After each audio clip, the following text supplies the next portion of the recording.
à toutes et à tous, j'espère que vous allez bien. Je vais vous présenter aujourd'hui un nouveau point, c'est le point canevas. Il faut également pour ce point tricoter le plus lâche possible, sinon ça va être très serré, très serré. Donc vraiment exagérer dans ce point de tricoter lâche. J'ai rencontré un souci avec ce point, c'est que je tricote toujours la première maille et il est conseillé de ne pas la tricoter. Donc moi, dans tous mes ouvrages, je la tricote et ça se voit pas étant donné que après je couds ensemble les pièces puisque c'est des pulls, des bonnets, donc ça se voit pas. Là, le point en lui-même, regardez ce que ça a donné. J'ai fait la moitié du point en tricotant la première maille et regardez, il part légèrement en biais, qui part sur le côté ici.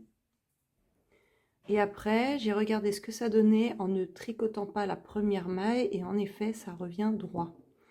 Pour ce point, attention de ne pas tricoter la première maille de chaque rangée.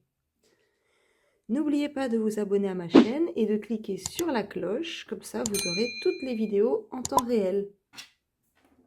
Pour le point canevas, vous pouvez faire le nombre de mailles que vous le souhaitez. Il n'y a aucune règle pour ça. Donc je vais monter quelques mailles.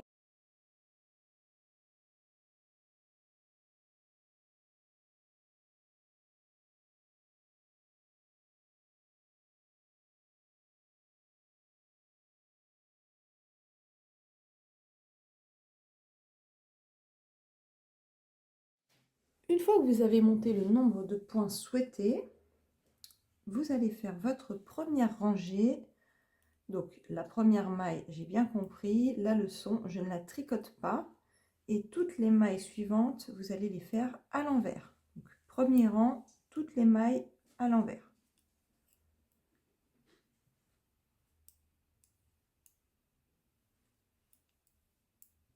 Alors le rang numéro 1, ce sera le seul rang qui se tricotera comme ça.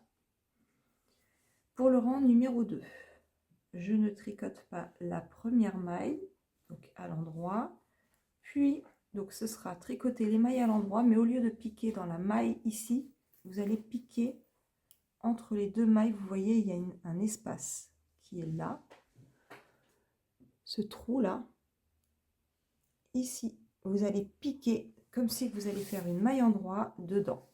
Vous ressortez la maille et moi j'hésite pas à tirer dessus pour qu'elle soit vraiment très lâche. Et la maille que je n'ai pas tricotée, je vais la passer comme ceci sur l'aiguille. Et je recommence. Je pique dans l'espace qui est là. Je sors ma maille, j'hésite pas à tirer dessus. Et je passe la maille que je n'ai pas tricotée comme ça. Vous voyez que ça vous met les mailles deux par deux. Vous allez faire ceci tout le rang.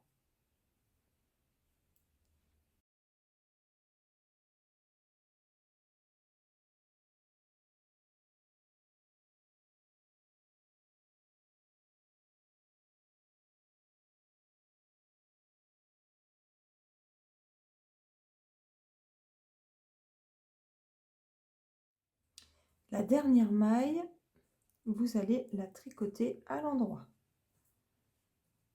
Donc le rang que vous venez de faire, le rang numéro 2, va se répéter tous les deux rangs. Vous répéterez ce rang tous les deux rangs.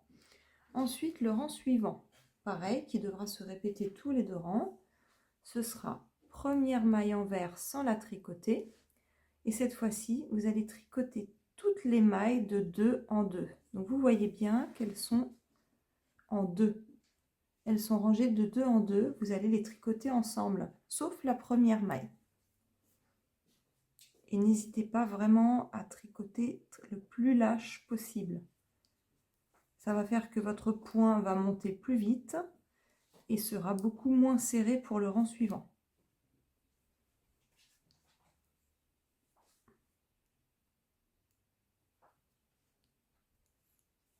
La dernière maille, il n'en reste plus qu'une, vous allez la tricoter à l'envers tout simplement. Donc là, on vient de faire le rang numéro 3.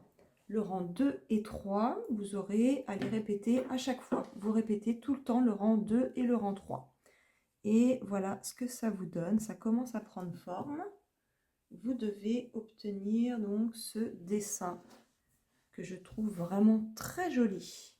Donc c'est vrai qu'avec ce point, je ne ferai pas un pull, parce qu'il est quand même assez long à tricoter, mais pour les petits accessoires, je trouve qu'il est vraiment sympa.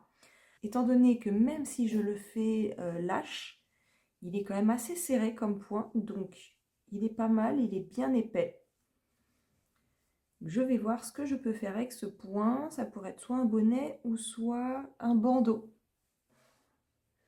Je vous remercie d'avoir regardé ma vidéo et je vous dis à la semaine prochaine. Au revoir. Au revoir.